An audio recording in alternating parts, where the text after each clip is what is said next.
Hello, good evening. It's just gone 7 on the 11th of April, Saturday, the 11th of April. And it's the third, it was going to be short story Saturdays, but short story and poetry Saturdays. And Beth is very kindly, BB Elson, Beth, is back with us. And we may or may not have Bridget next week. She may or may not pop in today, but hopefully we'll have her next week, if not tonight.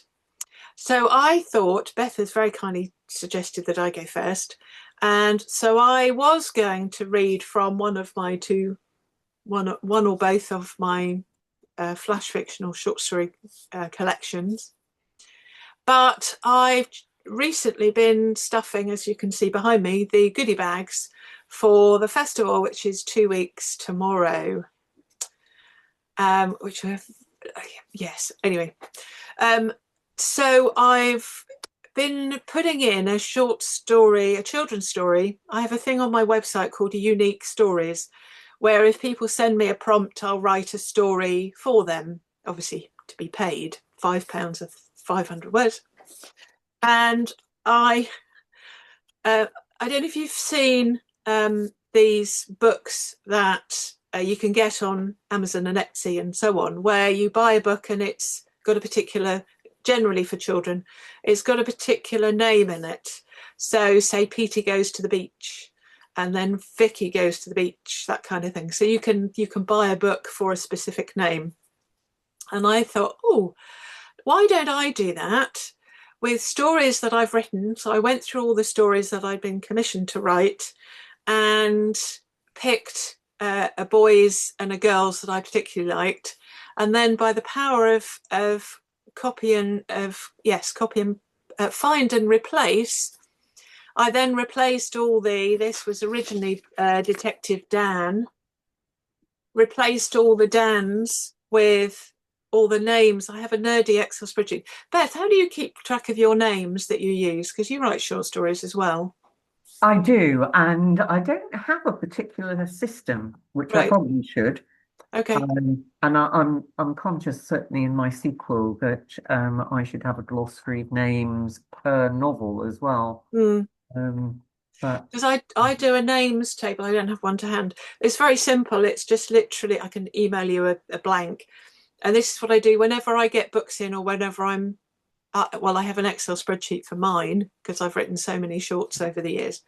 And but the thing I do when I get a book in to edit is I'll have just a simple Word document table with 5, 4, 6 columns, A to Z down the left hand side.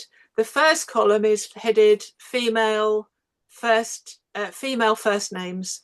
Second column, female surnames. Third column, male first names, male surnames, and then places and things. So company names and objects and things, a particular name like Guinness.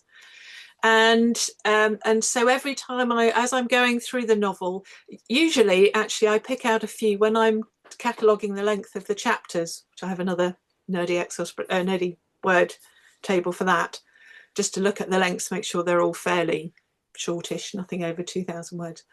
And so as I go through these, because obviously names stand out because they've got capital letters and they often start the chapter.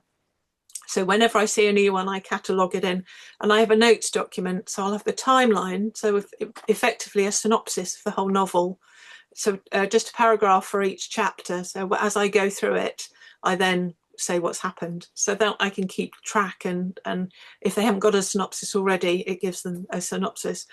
And then I catalogue all these names. So say Charlie Smith would be Charlie Smith as male or female first, and then Smith as male or female surname.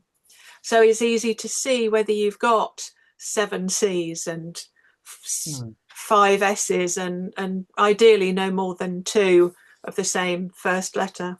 And then because you can see across how many C's have I used as a female and a male, and then anything too similar. See if you've got a Mike and a Mick, that is too similar.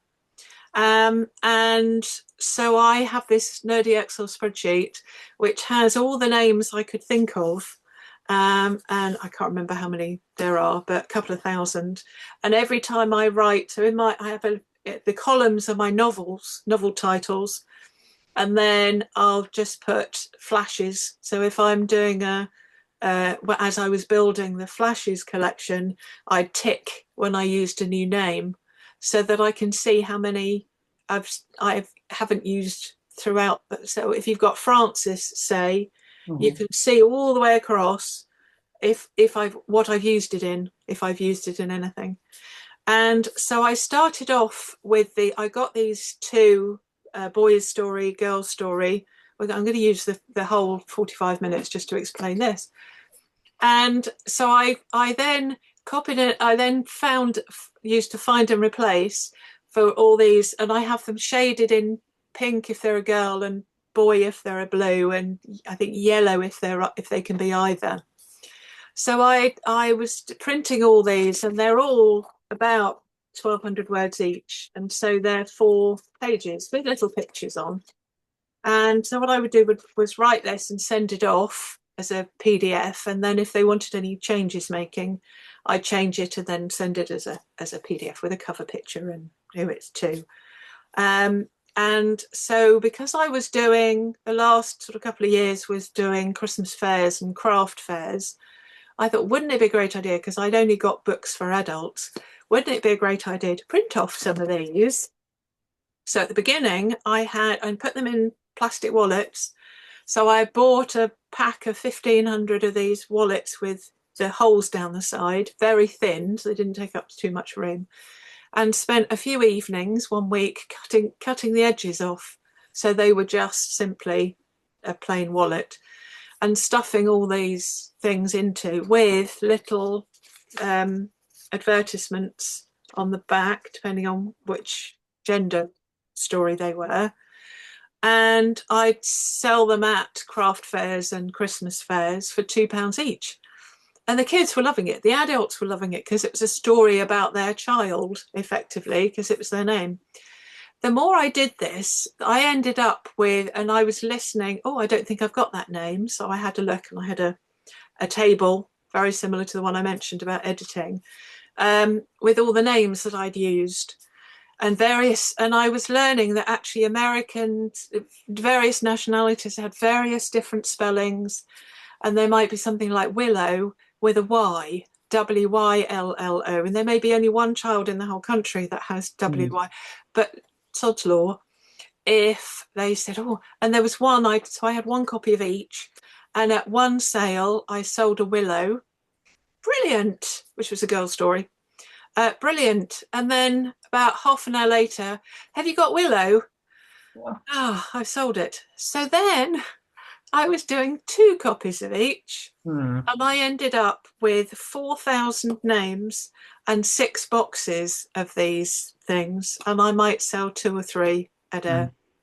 and I was paying anywhere between £10 and £30 for a stall, Yeah. and sitting there for 6 hours, hoping that somebody might buy a book or two. And so I stopped it last Christmas. The last one I did was the Monday before Christmas, and I think Christmas Day was on the Friday, and people were out buying Christmas presents. They weren't coming to a Christmas fair and buying things. But the last thing I sold was a non-binary, because I then thought, I've got girls, I've got boys, I should have non-binary. So those are the 3 stories I'm going to read this evening. So I Yeah. shall start with the boys, because this actually, when I've probably said this before, but I never planned to be a novelist, because I love writing short stories, and I love the fact that I could do a start, middle, and end in one go, one sitting, and then move on to something else.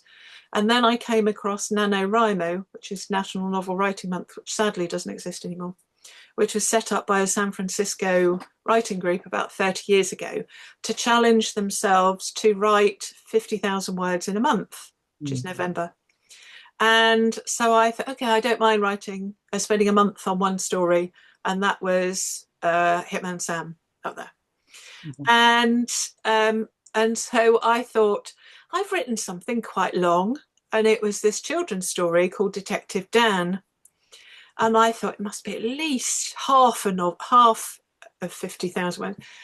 It turns out it was 3,500 words. So not quite 25,000 words. But I was quite fond of it. So that ended up being my story for boys. Mhm. So this is called Detective Jamie. This I just pulled one out because now I've ended up with all these printed copies and I'm not doing craft fairs anymore. So whenever I do a WI talk, I've got two actually the same day this Thursday, one at lunchtime and one in the evening. And so now I make up these wallets with all three stories in, with a flyer for Self Pub Fest and a flyer for for these in the back. And they love that I've been doing this for a little while, and so they love having something. Even if they don't buy a book, they love having something to take home. And I say they can always change the name for their respective, normally grandchildren.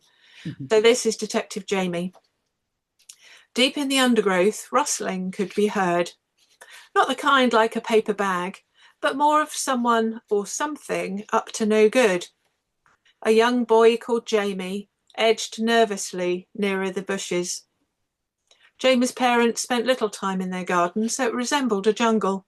For Jamie, though, it provided him with hours of fun, pretending he was on an African safari or a trek through the Australian outback. It was a hot July day, so Jamie didn't need to stretch his imagination too far, which was just as well, as his mum had often told him that would get him into trouble one day. This time he'd been playing Doctor Who in his back garden when he heard a noise and gone to investigate. He crouched down, then dropped onto his knees, ignoring the rough earth and stones digging into his skin. His heart thumped. And I always take out thumping hearts in novels because they're cliched. But this is, you can do whatever you like in children's stories. He thought he could make out a shape of something that looked like. Just then, his mum called him in for lunch. Oh, but his stomach rumbled. His adventure would have to wait. As he breezed into the kitchen, his mum told him to go upstairs and wash his hands. Something smelled lovely, like melting cheese or a Sunday roast, making Jamie's stomach ache even more. The radio was on, something dull, a programme like The Archers or a hospital drama. He was only 2 weeks into his summer holiday and was having too much fun to take any notice. He carried on walking. Jamie smiled at his reflection in the hallway mirror before going up the stairs. The mirror was rather high on the wall, so he could only see his face and tip of his shoulders, but he knew he looked smart in his England football t-shirt, jeans and blue and white trainers. As he climbed the stairs to the bathroom, he ruffled his hair, which he knew would drive his mum mad. Back at the dinner table, Mum served up ham, tuna and baked beans on toast, smothered in melting cheddar, one of Jamie's favourites, and he was soon scoffing it down like he hadn't eaten for years. Busy with the washing up, Mum didn't notice him leaving the dining room and go upstairs to change into his khaki shorts. The overgrown grass in the back garden might be prickly, but better than boiling to death in his jeans. May as well be invisible, he thought, as he headed towards the stairs. He glanced at the mirror again, but this time he gasped. Gone was his hair. In fact, his whole face had vanished. His shoulders were missing too. No reflection other than the horrible brown flowery pattern staring back at him from the wall behind. He looked down at his feet and saw equally horrible brown swirly carpet. No Nikes, no Dennis the Menace socks, no size 3 feet with 10 wiggling toes. He rushed upstairs to the mirror in his bedroom. Again, the wallpaper stared back. This time, England's football team. The players could see him. One winked at him. But could anybody else? A big smile spread across Jamie's face. This could be fun, he whispered as he stepped into his shorts and did up the 5 silver buttons. Jamie was a bright boy. As he stood staring into a reflectionless mirror, it occurred to him that he'd need to change back to being visible before too long, or his mum would freak. She'd call the police the moment she thought he was missing. Images of helicopters flying over and squad cars screeching their tyres outside their house rattled through his brain. Make me visible! Nothing happened. I am not invisible. No change. Remembering the phrase that had turned him invisible, he changed it to, may as well be visible. No, He was still very much gone. Show me! Again, nothing stared back at him but his wallpaper. A big, loud drat followed when I'm a big loud drat followed when I'm here had the same result. What would he do? He could spend the rest of his life like this without working out how to get back to normality. Is everything okay up there? His mum shouted. Fine, thanks, he shouted back. Okay. Phew. At least she can hear me. It's not going to work, though, if I can't get back to myself. With those last few words, he suddenly reappeared. So that was it. Back to myself was obviously the password. What a stroke of luck. He repeated the on and off phrases a couple of times. With the first, might as well be invisible, he disappeared. He smiled, although of course only he knew this. Then back to myself made him reappear. Yes! He cheered and clenched his right fist with a celebratory mid-air sweep. Time to go back to the garden. He looked down and saw the gravel scrunch under where his feet would have been. His footsteps gathered pace until he was running down the garden towards the patch of previously moving undergrowth. He pulled the branches back with his invisible hands and looked for the creature he was sure he'd seen earlier, the mini dragon. He peered around for ages but couldn't find anything other than the odd worm or snail. He let the branches go and they twanged back into position. He sighed and said, bum. Whatever had been there had vanished, like he had. Disappointment was replaced by excitement as he remembered the fun he was going to have in his new disguise. Once convinced that he wasn't going to find anything exciting in the bushes, he got his football from the shed and spent the afternoon having a kickabout until he began to feel lonely. His best friend had been on holiday for a fortnight but would be back soon. Jamie thought he might have a bit of mischievous fun, play a game on his mum, maybe hide somewhere and leap out invisibly and go boo. Jamie shook his head. Too childish. In the meantime, Jamie wandered around the undergrowth, pulling up branches and peering underneath. He was grateful that their garden was so overgrown, or a neighbour would have seen the plants moving with a life of their own and called the police, or some kind of demonic plant organisation, or maybe ghost hunters. He was starting to feel hungry and hoped it wouldn't be too long before his mum called him in. With thoughts of food circling his brain, his mum shouted from the back of the house that he had 10 minutes before she dished up. Then she added, Oh, Jamie, I forgot to say, little Petey Johnson from number 42 has lost his chameleon Eddie. Would you keep an eye out for him? Then she was gone. So that was it. It wasn't a dragon, it was a chameleon. There'd been an illustration of one in Sabienne in the jungle, and Jamie could see the similarities. Feeling a little disheartened that he hadn't discovered a prehistoric reptile, he slumped down onto an old tree stump. It started raining again, and Jamie saw that splatter by splatter he was reappearing. First his feet, because they stuck out, and as he looked down, he saw that his body resembled a knitted patchwork quilt. He'd have to be careful when playing in the garden in the rain or wet bushes nearer the house in case anyone saw him like this. This invisibility thing took some getting used to. Then he heard his mum shout, Jamie, come wash your hands. Great. Jamie leapt up. He quickly made himself visible and raced down the garden and into the kitchen and saw his friend was there. They gave each other a big hug and both said in harmony, I've got so much to tell you. Deep in the undergrowth, rustling could be heard. Not the kind like a paper bag, but more of someone or something up to no good. Oh, charming. There we are. Yes, Yeah. I'm not sure what the prompts were that I was given. I should look that up actually. Hmm. That I'd been given to do for that. But yeah, Yeah. they just it's usually a name and a location and friend's name or Hmm. some basic sketch of what they want me to write about. And Yes. Yeah. Well, it's I suppose for children it's nice to have that kind of engaging character they can identify with. Yeah. A bit lonely, I suppose. But we know that he does have friends. They're just not there whilst he's Yeah. having his adventures. Exactly. And a bit of And mystery. being We just sort of being invisible keep it bit natural. was really quite clever. Thank you. The descriptions of what it might feel like to be invisible was a bit Wouldn't spooky. it be nice every now and then if we could do that? Hmm. Yeah. Right. Well, you mentioned the England shirt, so I feel obliged to go for my History Elf blog Okay. as my first piece.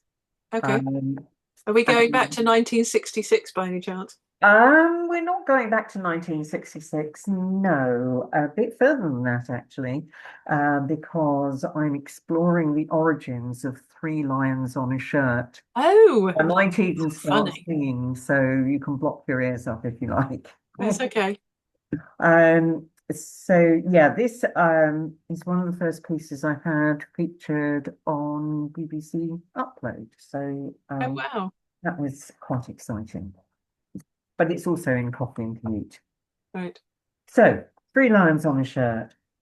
Three lions on a shirt. Jules remains still gleaming. 30 years of hurt never stopped me dreaming. Ah, there's something so comforting about that football chant. First of all, no one minds if you sing it out of tune, one hopes.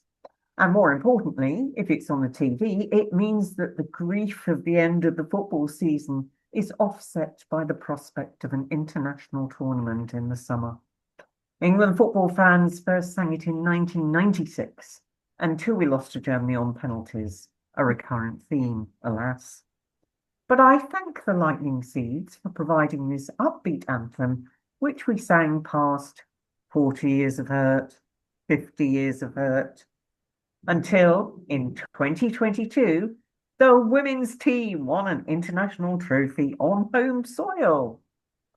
Before the song, I didn't pay much attention to the three lions on the badge, but these animal emblems are everywhere in sport. Crystal Palace are the Eagles, Sheffield Wednesday Owls, Sale Sharks, Leeds Rhinos, and their roots go very deep into our ancient history.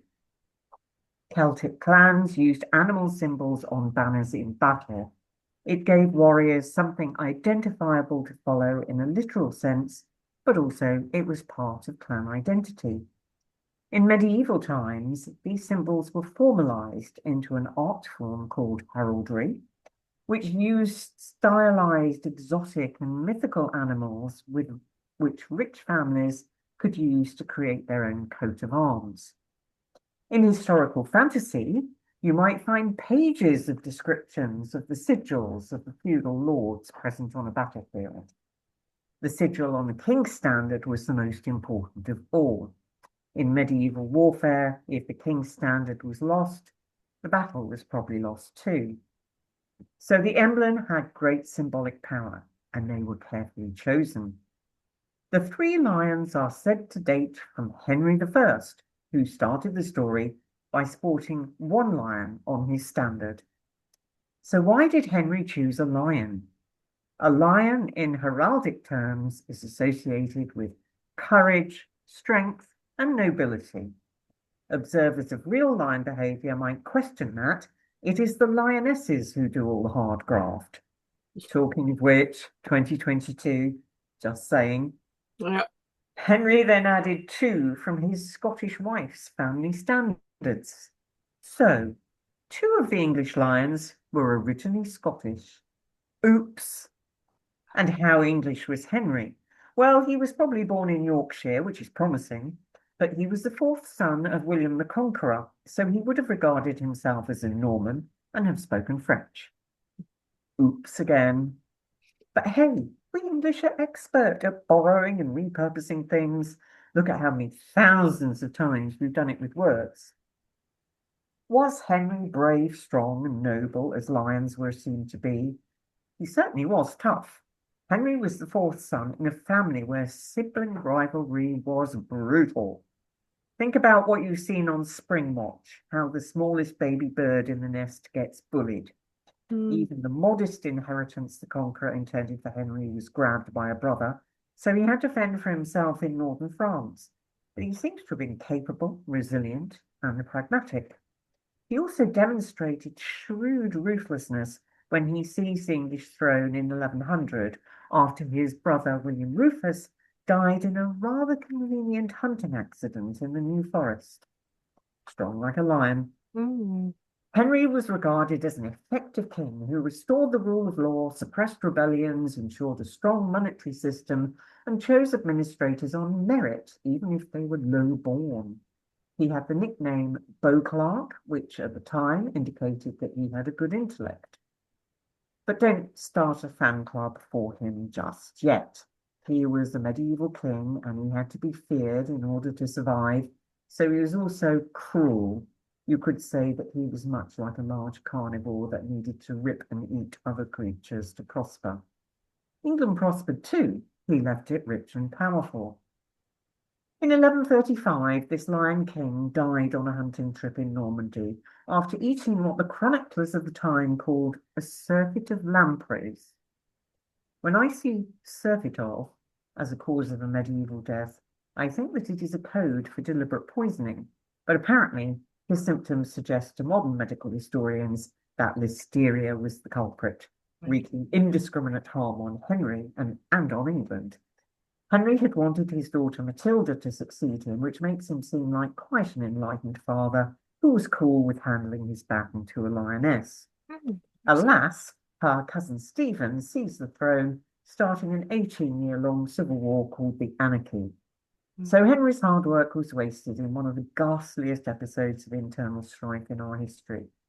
Perhaps it is some comfort to his spirit resting somewhere in the ruins of Reading Abbey that his lasting legacy is the three lions, which are still on the royal standard. Wow. Most importantly, for football fans, in 1872, the English Football Association chose the three lions for the national team badge. The There we end. go. How interesting. Um, I was just thinking when you were talking about first mention of lion, may not have been pre-lion mention. Um, I had this image of Sean Connery. I can't remember what the film was, but he played Richard the Lionheart. All right. Um, it might have been there was a is it the Umberto Eco something of the rose, The name of the rose. name of the rose. That's it. Yes, thank you. Yes, I think he was Richard the Lionheart in. He's my favourite Bond. Another conversation. Um, so yeah, no, that was really interesting. See, it sounds terrible if I say I avoid history, but we didn't have a great history syllabus at school. And I have always had a terrible memory. Even I remember in my secondary school, so I was probably 15, 16, and we had a school play, I can't remember what it was. And I had two lines in it. I think I'd been drafted in say something. And I had both lines written on my hand. And I remember being at the side of the stage reading the lines, and I think I'd written three down. So mine, and then somebody else, and then mine. And I got the first line correct. They said their line back to me, and I fluffed up the reply, and that was it. So I went to Swanwick last year. It's a summer writing school up in Right. Derbyshire, and it was part jolly and part teaching as well. I did a couple of courses there, and they have a Thursday night drama, and they've launched it already, a script writing competition for a one act, about 5-10 minute play, and then they judge over the summer. They get the entries in and judge them by a certain date, and then we get whoever wants to take part gets the script. So I think there are then the top five, and we get to perform them, and then the people who have been chosen for the top five, the script writers, can be there and watch their play be performed, and then everybody there then votes for their favourite of their five. And I found myself, despite knowing how bad I was at school, say, "Oh yes, I'll be one of your actors, no problem at all."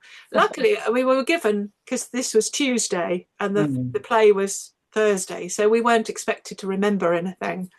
So mm, we had it. And also we were teaching and studying in between during yeah. the day, and so we had everything, and we had a couple of hours beforehand to practice, and it was just no. I felt like a wooden stake. So I will help this year, but I'll be a stagehand. I should be moving tables or something. Just as important. Certainly not. Yeah. Well, yes, exactly. Yes. Put it all in there and Mm, then take it all off when we've had our 5 minutes. So you volunteer either to be a director, an actor, or a stagehand. So I will. I'll volunteer, but I'll be a stagehand. So there we go. Yeah. So I think it was just unfortunate. I had a really bad syllabus because I remember getting 2% in a history exam once, and I it was all date. What date did this happen? And I'm fine with 1066, the Second World, the 20th Century Wars, mm, um, so First and Second World War, and 1665, 1666. That's about it. mm, Um, and so I switched off. Whereas we had a brilliant syllabus for English language in English literature. We did all the dark stuff: Jane Eyre, Lord of the Rings, Lord of the Flies, um, Macbeth, mm. Moonfleet. So yes, really good. So I loved English It's a literature. shame when history gets confined to dates because, um, even if you're looking at royal history, Mm, um, it is a soap opera, and with incredibly high stakes. mm, Um, I mean, I'm also interested in social history of the people at the other end of the scale mm, and how their lives played out. Um, but even if the powers that be wanted children to study the ruling class, they could mm. make it much more exciting than saying, "Here's a list of dates. What battles were they?" Exactly. Hey ho, Yeah. never mind. I suppose there are certain Yeah. things we're just expected. I mean, like Agincourt, uh, I always think 1415, but then I think, am I absolutely sure about that? Right. If it came up in a pub quiz, I'd Yes. really questioning it because in a way it doesn't really matter. Mm. Anyway, So we did the Canadian lakes in geography. I remember that. Yes, I didn't. I loved primary school. Did really well up until I was 12. Flew through the exam. Went to a really good school, secondary school, but it was an Oxbridge school, so they concentrated on the top 5% or mm, so who had promised to go to Oxford or Cambridge, and the rest were just kind of. And my friends were in another class, unfortunately, so I was there on my own, which was good training to be a writer because you yeah. live on your Mm. on your own most of the time. But there we go. So Ah, your second story. yes, I'll go with the girls, and then what I did with the non-binary is look at the other stories that I'd got to see what would work. My favourite, I suppose, of the other three. Hmm. So I'd already got this one. So that was detective name. This is names kind of adventure. So this is Kim with a Y. Hmm. Kim's kind of adventure. Mum. Kim looked up at her mother while she stood at the sink staring into their back garden. Her mum turned and looked at Kim, smiling. Yes, darling. Can Naomi come over? It was Saturday, so Kim had no school. She'd finished her homework the night before, so the weekend was hers to do with it as she wished. It had been raining all morning, so they weren't going anywhere. Christmas was looming, and they'd done all their present shopping before the high street and out of town retail parks got too busy. If it's okay with her mother. Kim grinned and ran to her room to call her friend. They'd messaged back and forth for hours, but it was quicker to speak to her and her mum about coming over. After the call, Kim ran downstairs. She was keeping fit with all the running. Yes, yes! She puffed out some air and imagined a cloud of sparkling gold rising to the ceiling. She looked up. Her mother laughed. Roll on spring cleaning. Kim looked back at her mum. She never understood why spring was associated with cleaning. Of course, her mum cleaned all the time, not just in spring. Well, not all the time, but as much as was needed. Spring was a lovely time of year, so why people had to stay indoors to clean when it was so much nicer to go outside, even if it was only to their back gardens, Kim didn't know. She guessed she'd find out one day. Her mum held up their kettle. I'm going to make some hot chocolate if you'd like some. Can I wait until Naomi's here? Sure. Kim sat at the kitchen table playing the latest version of Animal Crossing on her phone while waiting for her friend to arrive. She loved any kind of adventure, and all the better if it had anything to do with animals. She hadn't exactly decided what she wanted to be when she left school, but knew it would have something to do with pets. A vet, perhaps a zookeeper, seeing as she didn't live too far away from Whipsonade, England's biggest zoo. Next to her was her sketch pad where she'd draw all the animals she encountered on her adventures, some on her phone, others in real life. The sound of the radio in the background kept the pair company until the doorbell went. I'll get it. Kim rushed to the hall before her mum had the chance to offer. Kim waved to Naomi's mum, who was still sitting in her car. She smiled, waved back, then drove off. The friends hugged. Kim grateful that it had stopped raining, so Naomi's jacket was dry. Naomi shrugged it off, and Kim hung it up. She was also grateful that all the hooks had a big top hook and a smaller one underneath, so she could reach those easily. They had a strip on the wall behind the dining room door where Kim had been measured on each of her birthdays, so she knew she was growing, but she had to stand on her tiptoes to reach the top hook. Maybe she wouldn't need to by her next birthday. So, Naomi said, eyebrows raised. Kim remembered she'd asked her mum not to make her a hot chocolate until after Naomi arrived. Kim didn't really want one at that moment, but she had a plan, and being warm would help. Hot choc? Kim asked. Naomi nodded and grinned. So they went into the kitchen where 2 mugs were sitting waiting for them, steam rising like the moment before the genie arrives from Aladdin's lamp. Thanks, Mum, Kim called, but could see she was in the back garden, hanging out some bed sheets, clearly making the most of the gap in the rain. It also indicated to Kim that she could put her plan into action as soon as they'd finished their drinks. Kim knew their garden was magical. Next to the shed, which doubled up as tool storage and Kim's outdoor-indoor sanctuary, they had what her mum called a wild area, left to the creatures that roamed the Buckinghamshire countryside. Most people would think that meant birds or bugs, but Kim knew differently, because Kim had seen them. She'd decided after something that had happened at school that Friday that it was time she told Naomi. Not only tell her, but show her too. The girls had met the day they'd started school that September, although they'd become besties when Naomi had come to Kim's aid, when their class bully had rounded on her.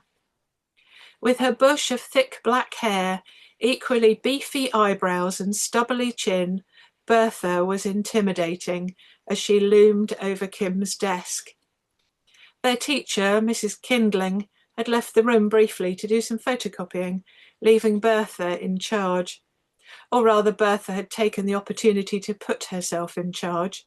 She growled, low and menacing, like a dog in a horror film, but worse. Kim looked up, unsure why Bertha had picked on her that particular day. What? You know what? Bertha had snapped. Kim shook her head. You looked at me wrong on day one. Kim frowned. Day one? Day one. Bertha pronounced each word slowly as if Kim spoke a different language, then sighed, her stubbly chin wobbling, reminding Kim of a cornfield they'd driven past on holiday that summer.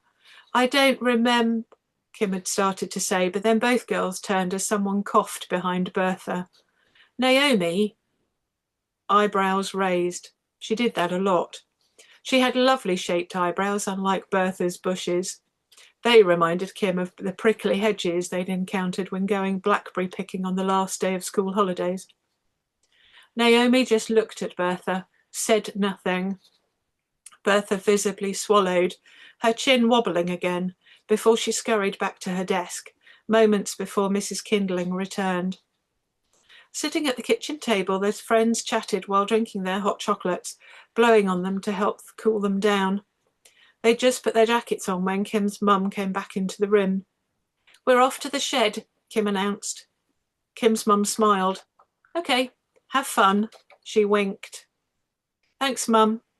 Kim hesitated, but then turned to Naomi, who nodded and followed her into the garden.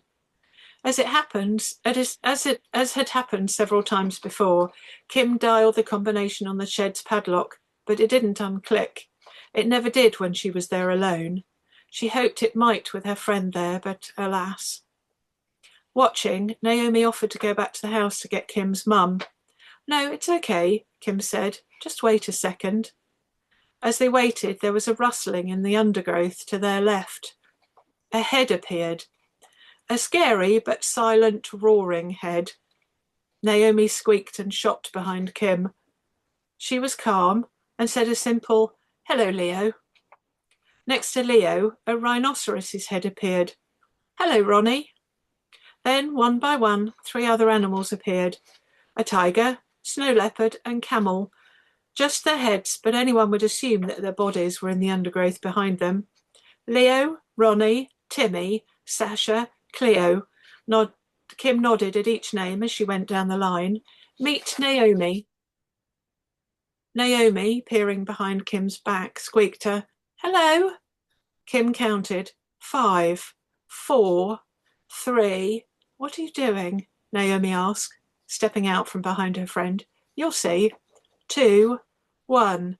The ordinary wooden 6-foot by 4-foot shed disappeared, almost in a puff of grey smoke.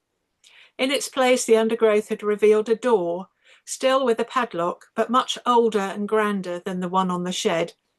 "It always does this," Kim explained, an arm round her friend in case she felt she needed any comforting.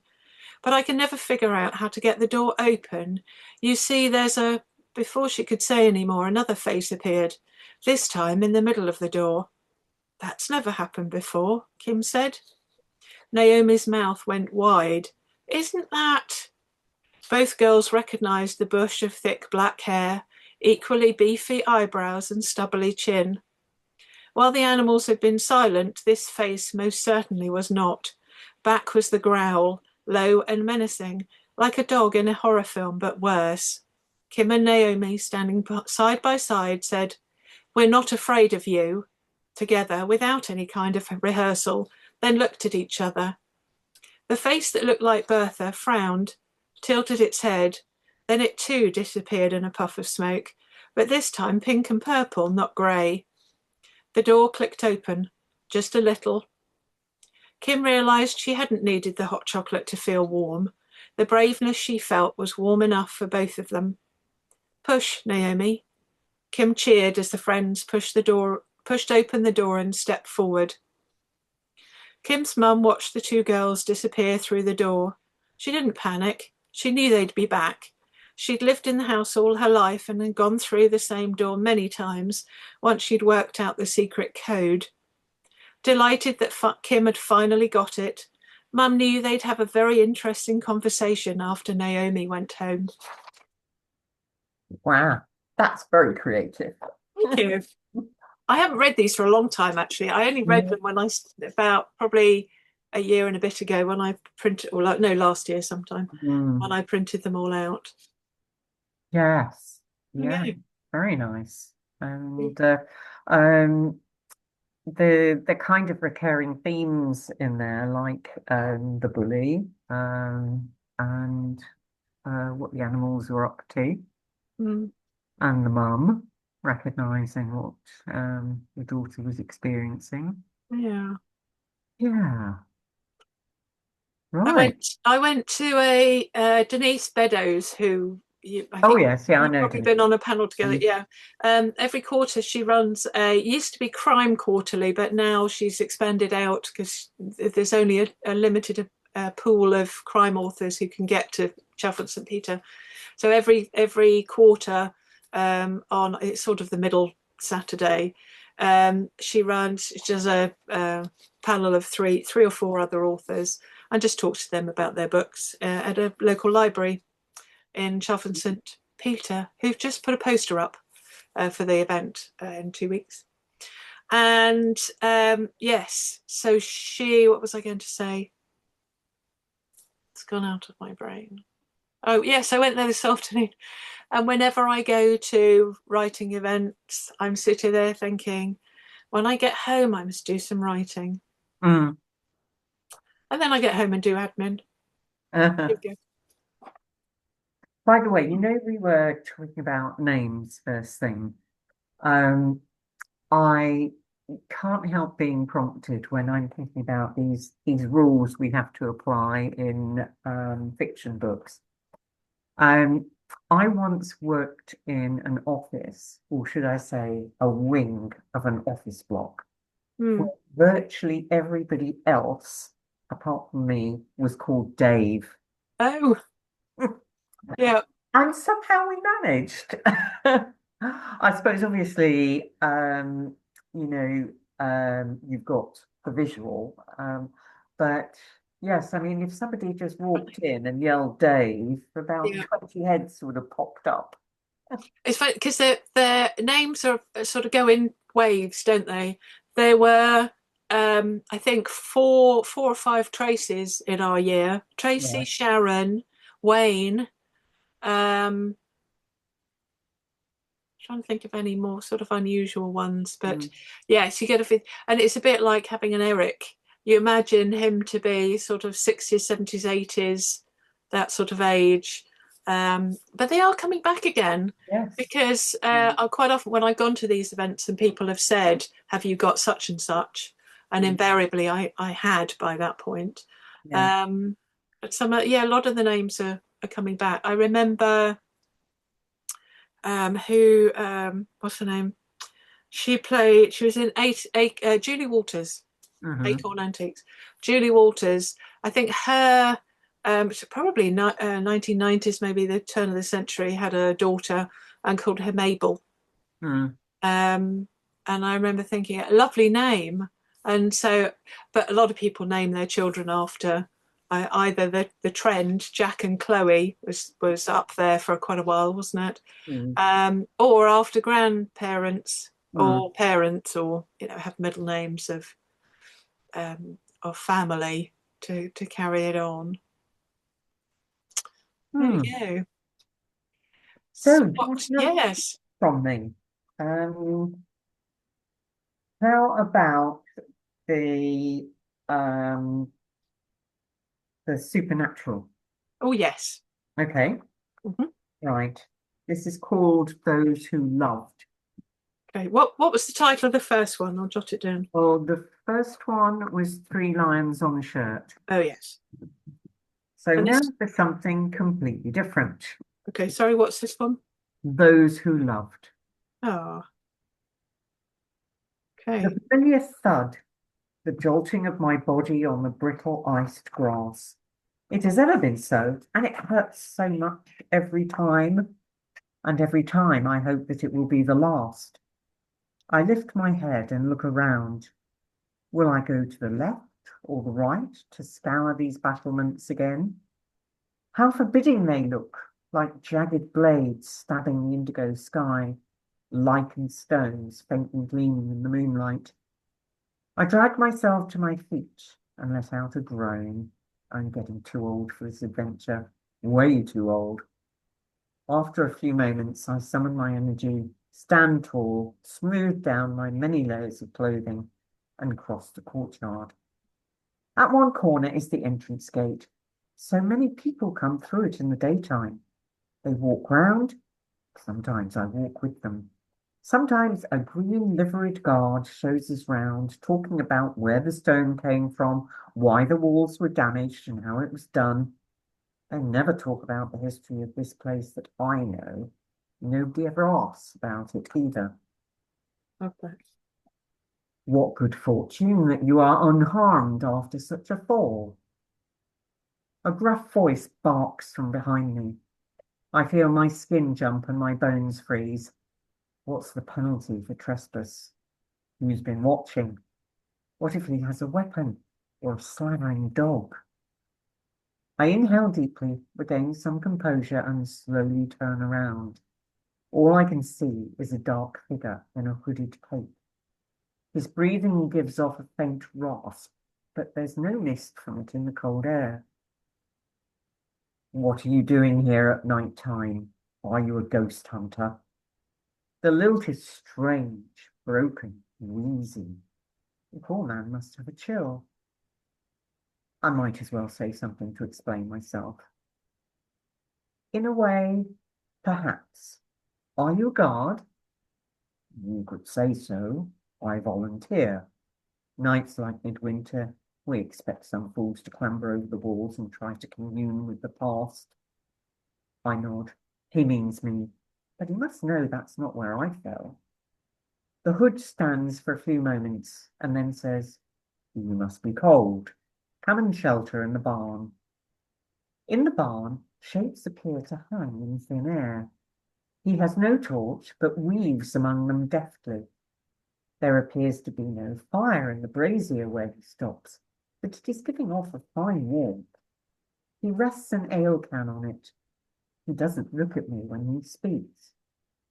So, which famous ghost did you expect to find? A queen? A murderer? A monk? Or did you want to find just any old ghost, like a scullery boy? We get all kinds of nonsense. People turn up with magic boxes they say will pick up an unearthly presence. Man in the hood laughs hoarsely, creaks, a lot of them. No self-respecting ghost would give them the time of day. Perhaps ghosts don't respond when they're sought. Is that my problem?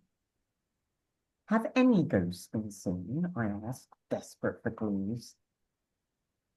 Folk who work here talk about feeling a presence in some rooms. That's all. The weight of my dismay is great. What chance do I have if others have not seen him? I feel a movement in the air and I look around, trying to discern the shapes. Some are familiar. A jug, a breastplate, a manuscript, and a harp. As I stare at the strings, they start to quiver. The most exquisite tune wafts to my eager ears. Can you hear that? I ask. Oh, really, ghost hunter? That hoarse laugh again. He thinks I'm an idiot. It's just a draft in an old barn, he says with absolute certainty, as if to obey him, the notes stop. No matter, I whisper. Man in the hood removes the ale can from the brazier and pours the contents into 2 cups. He passes me one and I drink. It tastes bitter, but it quenches a long, long thirst. Thank you, that tastes very fine, I lie politely. After a few sips, I just have to blurt out, I know that Lord Robert Fitzquillan, the widowmaker, lived here. Man in the hood takes a long time to reply. I can see why you might expect a troubled soul from his time. He had a very deep dungeon and many instruments of torture. I can't reply. Tell you what, gasps the man in the hood. Why don't I give you a special tour? As you're here, as I have to walk around anyway, I'll take you to the place where the people who work here feel a presence. I know the answer to this should be no. I'm frightened by this harsh voice with no face. But I'm also overwhelmed with curiosity. I've nothing to lose. He does not talk about stonework or sieges. He is leading me back to the keep, up the narrow staircases, to where I started from. As soon as we enter the room, I hate the feeling of it. The dark panelling seems to close in. There's a smell of anguish. I want to get out of it. I turn to push past him, but he slams the door shut. It shakes the air. He looms over me. Don't you know me yet? The hooded cape drops to the floor, revealing a shrouded body. The shroud has a grisly pattern of bloodstains, but the eyes, the ears, the mouth, the throat, the hands, and I dare not look more. The shroud itself seems to shriek the body's torture, and I shriek back at it. I shriek again, but no one will come and help me. What trickery is this, Mr. Volunteer? You're as bad as the ghost hunters. Can't you bear to see what I suffered for loving you? Who is this? I shake my head. No, no, it can't be like this. Did you expect to see me as a bright and beautiful minstrel playing my harp as you remember me? Wow. I sink to my knees, sobbing loudly. Did I expect that? I had certainly hoped. I remember, trembling with passion, gazing into sparkling hazel eyes, holding fingers that teased captivating melodies from near strings, kissing lips that sang like a nightingale, stroking the face of an angel. You cannot imagine what I suffered. Why did you tempt me, milady? Is that what he thinks of me? That I'm a coquette? My wailing subsides. I rise up and move to the one window in this awful room. I blow and the casement clatters open. Can you feel the draught from the window? This is where I risked the agonies of hellfire to be with you, where I crawled out and threw myself into the ground's bloody embrace. I stretch out my hands to the shape that was my lover. I've done it again and again. All this time, I've had no rest. I had so long to find you, to be with you. The shroud quivered. You longed to be with who I was before your father's men dragged me away from your skirts. I looked down at myself, twisted, bloated, and blooded in my torn finery. Don't judge me so. I too am damaged. The shroud starts to rasp, but I can't hear words. It's reaching out to me, and I try to respond. The rasp becomes tuneful. He can sing again. I feel his embrace again. My tears turn to ones of joy as our phantom forms merge together and fade away. After several hours, two grey-haired women in green jackets open the door. That flaming window is open again, and I thought I tied it shut last night. Can maintenance never fix it? It's freezing in here. The women tie up the window. It will stay shut. We have no further need of it. My goodness. Wow. I did suspect early on that he would be a ghost as well. Mm. Um, Oh, good. Yes, I mean, I struggled with that so many times at writing groups. I was right. getting feedback that, oh, what's going on? Okay. And occasionally somebody says, it's two ghosts haunting each other. And yes, so I tried to make it a bit obvious, but then, of course, to me, that seems too obvious. Right. But Yeah, but the yes, thing is, because because he was the only person who could see her, um, that I just, as you mm, do, you think of all the options. Um, and then I love the fact that he's referred to as the volunteer, mm, because then that makes him human, yet he can see her. So there's something, okay. Um, yes, I love the fact she said, somebody, it's like she's been waiting for company. And although the people around there who can't see her are some form of company, she can't interact with them. And I can't remember what it was that he says to her, but she says, "Oh, nobody asks that." There's something lovely, and the slathering dog, and then there was a bit as it sped up. I think just before we found out who they who he was, the the pace was really picking up speed because lovely short sentences, quite staccato, and then you got the shriek, shriek, shriek. That's all I wrote down. No, it's lovely. Oh. Thank you. Yes, Window and being, very yeah, sad that they, after 6 centuries, they did get back together again. yes. Um, oh, lovely. And the terminology, you can tell that you write historical Mm. because you've got all the right terminology and how they speak to each other does. I mean, to start with, he feels quite modern, but then as there's some familiarity and he sort of almost not regresses, but there is them sort of coming together and that they have more, that there is more in common with just the fact that they can see each other. Lovely.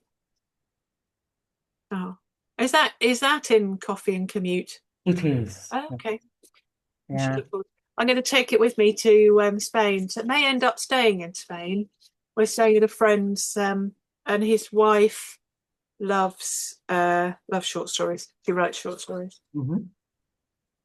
There we go. So now I've got the non-binary, which Right. started off as a girl's story, but the main character, and because I like the name Willow, and that was the one that sticks in my head as being sold, could have been sold twice had I got 2 copies.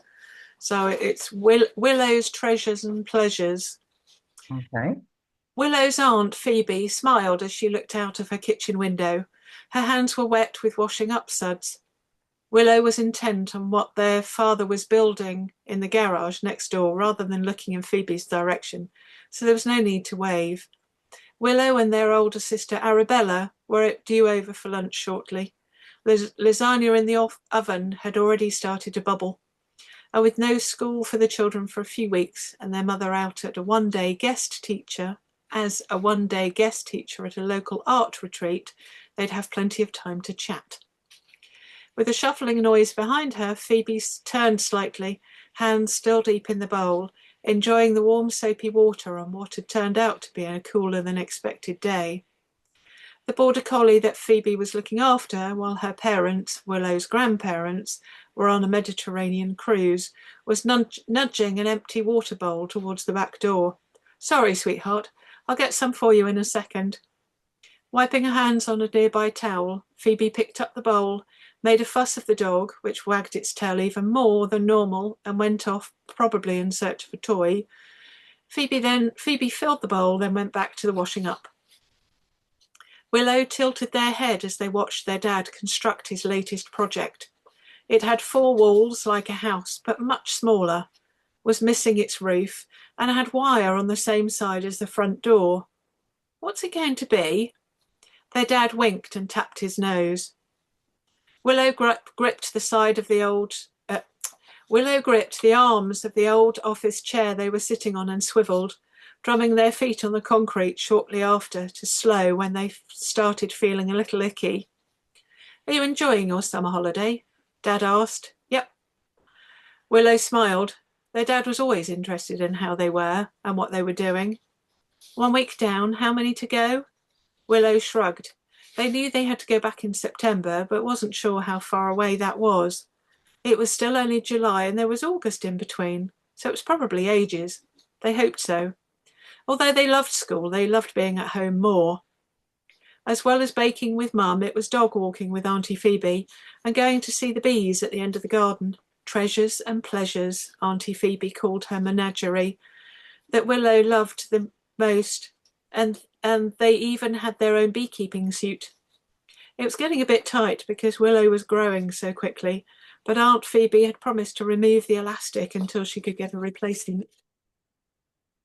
Bees didn't want to hurt you, but you still have to be covered, she said, and Willow didn't want to get stung. Their uncle had been stung twice when they'd gone to the beach during an unusually warm Easter break.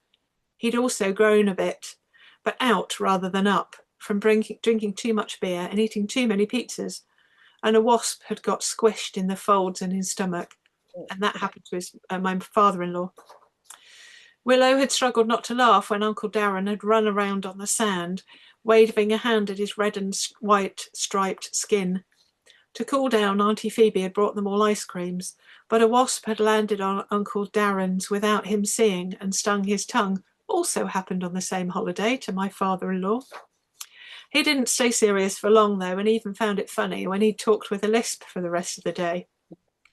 Willow didn't see much of Uncle Darren, but he would sometimes accompany them on their dog walks when he wasn't off somewhere saving the planet. He'd even said he'd been on one adventure with the famous actress Emma Thompson. Willow had loved her in Love Actually, but had preferred her husband when he was the baddie in Robin Hood. Uncle's latest postcard had been from Greenland, with pictures of polar bears and sea lions. Willow loved that they were free rather than a cage or a tank, but knew they were in danger, so didn't mind at all going to the zoo, and they always giggled at and impersonated the way the penguins shuffled. In their geography lessons, they talked about global warming and the importance of switching off lights if they didn't need them anymore. Willow, Arabella, and their mum recycled every scrap of paper, picked up all the bottles they'd find on their walk to and from school. And Dad was always making something out of almost nothing. Dad? Willow smiled as her dad's lips twitched, a really long nail bobbing, hammer in his right hand. Who's buying next door? The house between theirs and Willow's grandparents had been up for sale for months, even before Christmas, but the for sale sign had recently been changed to sold TC STC. The plot was bigger than the others in the close, as it was on a corner and had lots of garden for kids to kick football, for children to kick footballs, and trees to play hide and seek behind, or have miniature houses of their own. There might even be apples to make scrummy pie. The house on the other side belonged to Auntie Phoebe and Uncle Darren, so Willow hoped the new people would be nice. Again, her dad tapped his nose and winked. Willow sighed. They knew he knew everything. He'd told them STC meant subject to contract when they'd asked, and had explained what it had meant. Is your sister on her way? Willow nodded. They loved spending time with their dad when he wasn't busy building houses, proper full-size houses for other families, but they'd really been killing time waiting for Arabella before heading to their Aunt Phoebe's house. Willow's cousin, Sean, was due home at the weekend from a gap year in Africa, Asia and Australia, and would have so many stories to tell. Willow had seen his Facebook pictures with lions, tigers, and even a pack of hippos, until one of them had decided he didn't want its picture taken and run towards Sean. Uncle Darren had read out some of Sean's messages, but paused in places, Willow guessed because he didn't want to say the swear words out loud. Finally! Willow sighed again, but more dramatically, as if her sister had been hours late rather than a few minutes. Arabella shrugged and said a quiet, "Hi, Dad," and headed for their aunt and uncle's house without acknowledging her father's response. An opening, then closing of his mouth, leaving Willow to blow him a reciprocated kiss and follow Arabella. "Hi, Auntie," Arabella said as she let herself in through the unlocked kitchen door. "Hello, dear. No. Ah, there you are, Willow. And how are you two today?" Auntie Phoebe tilted her chin, indicating for her nieces to perch themselves at the large family-style table. Arabella scraped back a chair, whereas Willow shuffled theirs back in penguin style, as if trying to make as little contact with the grey slate tiles as possible. As usual, Arabella hesitated, used to Willow wanting to talk more than she did, so let them go first. "Good, thank you, aren't we?"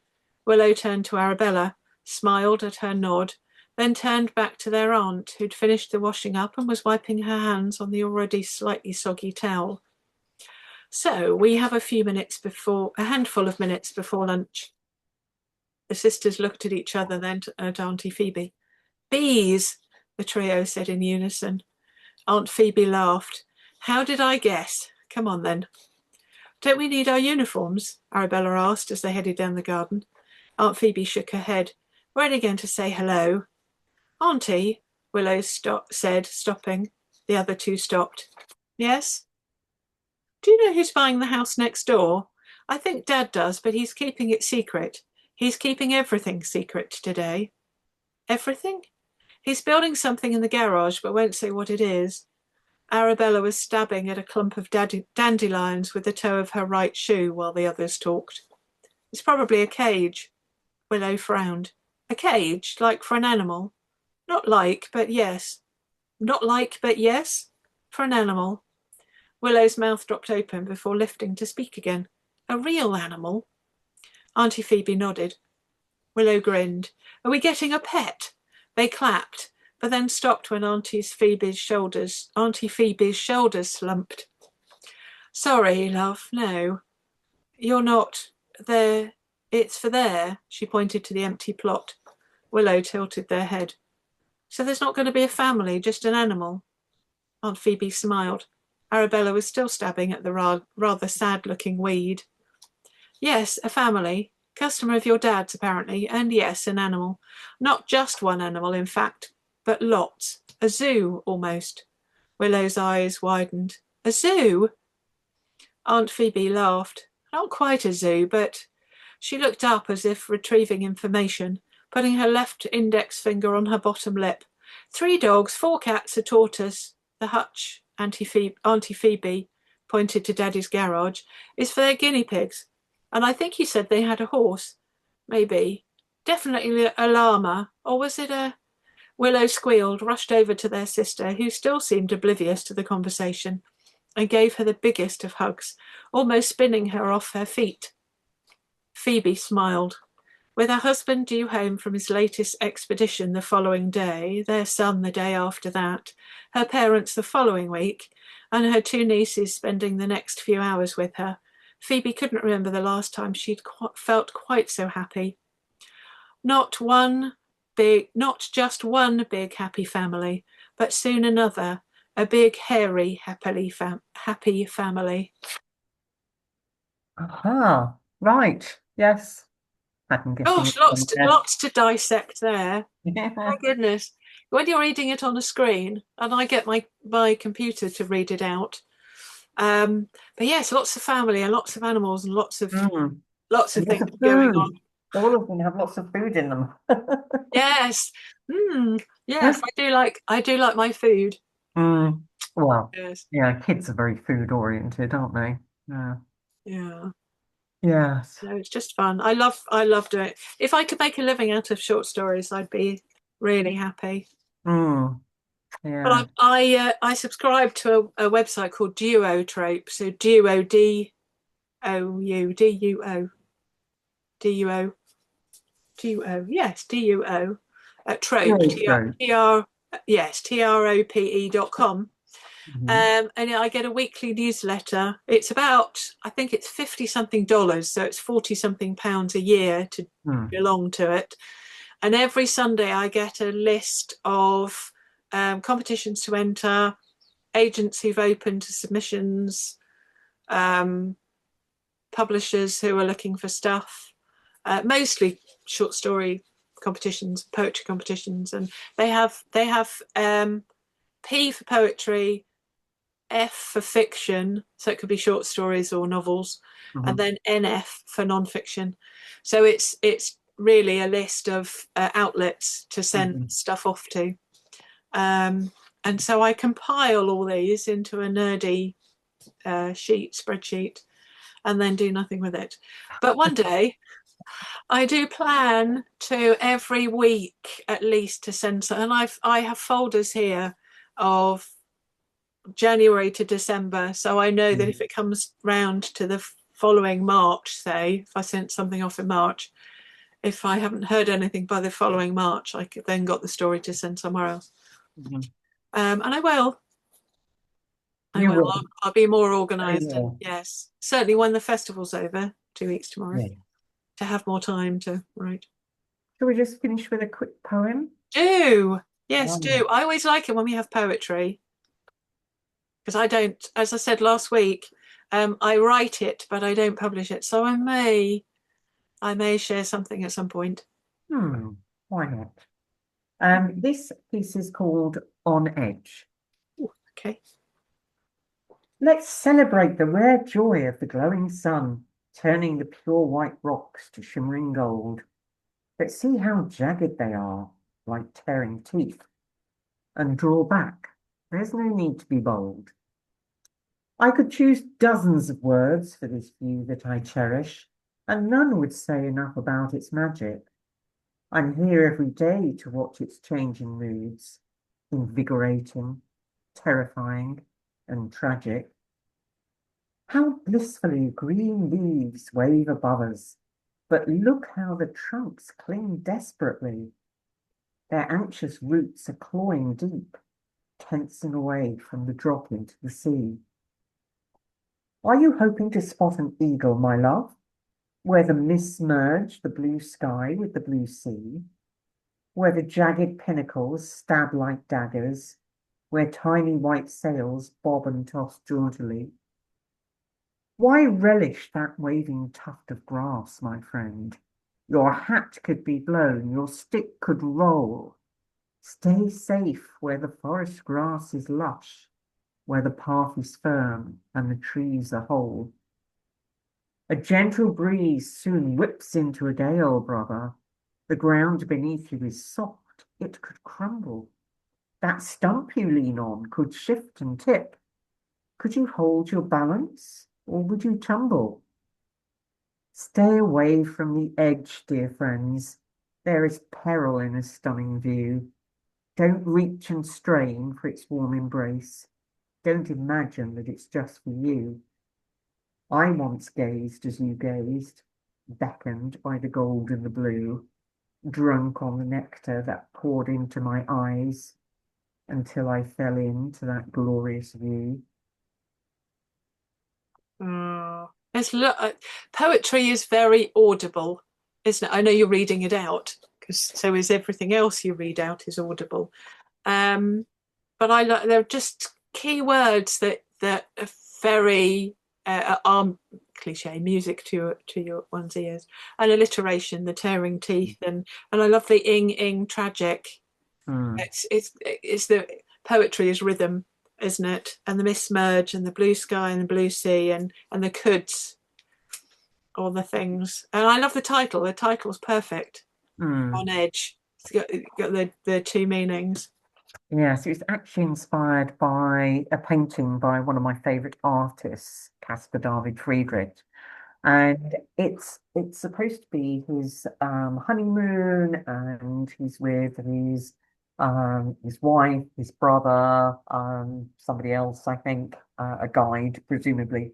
Right. And they're having a picnic literally right on the cliff edge. Wow.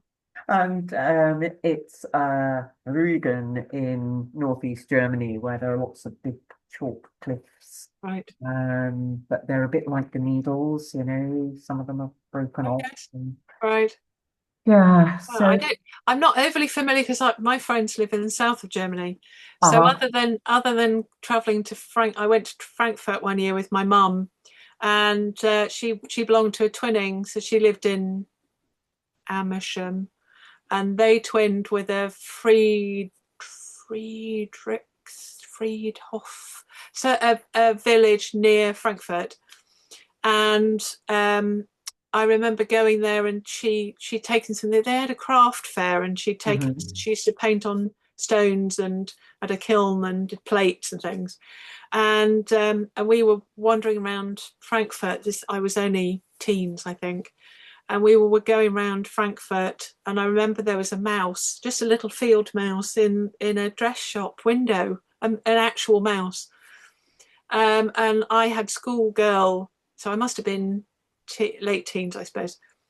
And so I had schoolgirl German, and I went into the shop with an English accent saying, Entschuldigung, which is a familiar term, you should say Sie haben, du hast ein Maus im Fenster. And I think they thought I'd looked something up incorrectly, and they laughed. And I said, Nein, du hast ein Maus im Fenster. You have a mouse in your window. And one lady shrieked. The other lady went to go and investigate and shrieked. And that was my memory of Frankfurt. So yeah, I don't know. I know Stuttgart and Mm. Zurich and um, the Black Forest, better. All those down there, Villingen, Schwenningen, and that sort of area. Nice. Mm.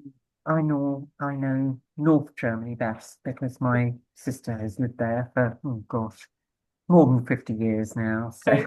Wow. Wow. yeah. Oh, do you have a? This is like asking you which of your characters you prefer. Do you have a preference of writing poetry or short stories, or is it nice to do them, mix them up? And Um, I mean, I like doing little haiku because they're just kind of moments that you can capture. yeah. But I think um, I have an, a preference for 500 word flash fiction. Mm, 500 words seems about right for right. things that I've been doing recently. Sometimes I'll have an idea and it works out to be longer. Um, but yeah, if I look at my recent output, there's been a lot of 500 word pieces. Right. Yeah, we were talking before we were filming, before we press record, about I launched a flash fiction competition to Yes. do with Self Pub Fest. So that's the link. Pause the recording and click on there, where it's every 2 months. So April and May is the theme is the opening. It's the first one. However you like to use it to use the theme, and it's £3 per entry or two for £5, and half the pot goes to the first, second, and split between first, second, and third. So it's 25% to the winner, 15% second, and I think I've got that right. 40, 50, yes, and then 10% to third, and then the other half goes to the charities that Self Pub Fest is raising money for, which are book And related. there Yeah. is also the 50 word flash. And then I have a, yes, on 50 my words. blog, thank you. On Yeah. my blog, which is Morgan Bailey, it's Morgan with an E, you can see the name there, morganbailey.wordpress.com, and that's 50 words, and there's a different theme each month. I should know what the theme is for this month. Oh, you did say the, I can tell you, it's these foolish games. thank you. Thank you. You should come back. Come again. And so yes, that's valid for the whole of April, and then it'll change again in May. And the prizes for that, it's free to enter, so they're free prizes, which are online courses and words editing and mentoring time. So to take your pick. I love microfiction, flash fiction, short stories. They are my first love. I grew up with Roald Dahl's Tales of the Unexpected, Oh, they're great. Yes. and I enjoyed listening. And I think I can't remember his name. Roy. He used to do Desert Island Discs back in the day. Roy Plummer. Roy Plummer, and then it was Sue Lawley, or the other way around. I think she then did it, and then it was Kirsty Young, and I think Lauren Laverne does it now. And so I think anybody who listens to Desert Island Discs, they ask themselves, what's the luxury they'd take? Which book would they take? And I think records, which records they choose. So the I have various. I did an interview with Lee Benson recently for his just audio for his radio show, which I think is coming Mhm. out in May. And I had to choose the top 3 songs that meant something to me. So I had Bob Marley. I should know. We only recorded it a couple of months ago. Bob Marley. I can't think. Anyway, it doesn't matter. So three songs that meant something to me, and that's going to bug me now. Oh, Somebody to Love by Queen, because when before I reunited with Tim, who I've known since I was 16, I spent a few years on and off on Tinder, more off than on, because it just drove me nuts. And you could associate a song with, you have any kind of song, so whoever was looking at your profile could see what kind of music you liked. And I had Somebody to Love, which is the perfect song for a dating profile on Tinder. And so I've it's something that meant something to me, because then that ended up as inspiration for the serial data, which my brother says is my autobiography. And I can't remember what the third one is, I'm sure, but I was given the remit of no Adele and no ABBA, because I think he either doesn't like them, or they've been suggested too many. Mm. So where this was leading was the Desert Island Discs. So I used to say I'd like to take Roald Dahl's complete collection of short stories. So I'm torn between that and a colour encyclopedia, because I think as I'm writing, I Mm. would like to come up with stories. So my luxury would either be, if I was allowed it, a word processor, Mm. because you're not allowed anything that's connected to the internet. But I think people have had word processors, because Okay. they're less painful than the old typewriters where you go like Mm. that and lose your finger in between the keys. So a non-internet word processor, or endless paper with endless pens as Mm. my luxury. And then I think either Roald Dahl's collection of short stories, or more likely, a colour heavy encyclopedia with pictures in it. Probably Mm. more likely that, because then I can make up my own stories that keep me company. Yes. Yes. There we go. Well, my records that I chose for Lee when I did my interview were um, Status Quo, rocking all over the world, Right. um, Dr. Feelgood, She Does It Right, Okay. and Check that out. Celeste, Stop This Flame. Oh, Celeste, as in she's a soul singer. No. No, she's a fairly new British. Yes. Uh, I'm not quite Yes. sure what the current wave of Brit young singers are called, but Right. uh, Okay. yes. So yes, stories to all of it, but uh, it's so difficult, isn't it, to when you've had a Yes. life to choose uh, Yes. Especially something, things. I suppose, to limit it down, something that Mm. means something to me. So I've known my husband Tim since we were 16. Our song and I've ended up with this is what I was going to choose, and this is what I've ended up choosing. So our song, First Dance at the Wedding, was Style Council's You're the Best Thing. But there's one song that reminds me of our teens. We were walking the dog last night, and I asked him which song reminded him of me. Reminded him of, yes. And he chose the same Bob Marley song as I have. My favourite Bob Marley is Could You Be Loved, but our Mm. song is Easy Skanking.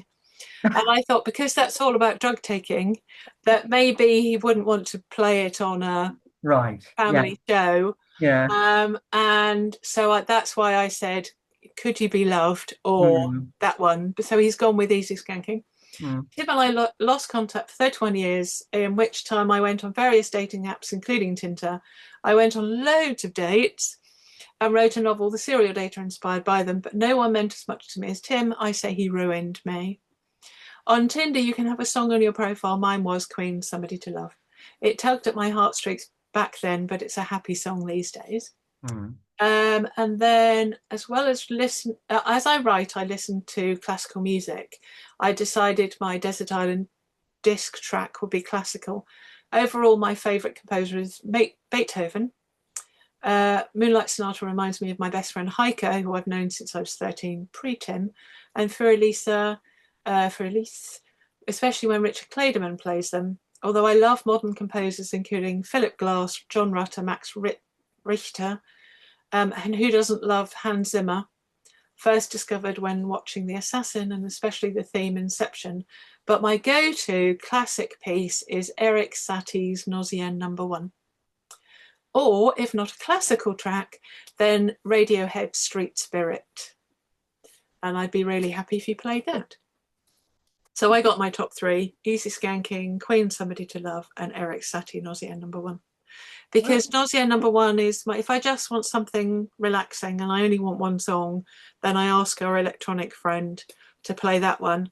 Mm-hmm. And if I'm really happy, it makes me happier. If I'm mellow, if I'm slightly sad, then it works both ways.